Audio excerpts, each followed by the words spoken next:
Young Una von Beck has an extraordinary and perilous adventure. She falls into a subterranean chasm, only to be chased by dangerous men. Her grandparents, Una, the Dream Thief's daughter, and Elric, the last sorcerer of Mount Lebanon, follow, seeking Elric's son, and encounter other avatars of the Eternal Champion. Hello and welcome to Liam's Lyceum. I'm your host Liam, aka Hemvar, and today I'll be doing a spoiler-free review of Michael Moorcock's The White Wolf's Son.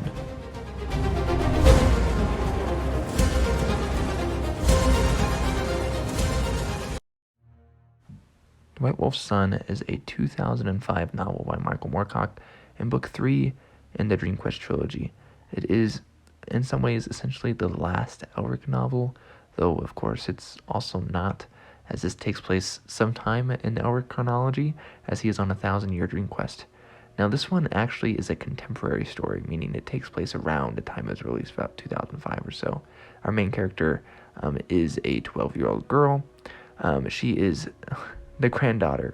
Her name is Una, and she's the granddaughter of the previous Una, who in itself is the daughter of Una from Fortress of the Pearl. This Una is spelled a little differently, but it's Una still. She gets involved in her relative's relationship with the multiverse, though in this case it's actually heralded through her dreams. It's full of Eternal Champion references, largely Elric and Von Beck like the first two books, but there's even some Dancers at the End of Time, Hawkmoon, Jerry Cornelius, a bunch, honestly. I think this one's rather divisive.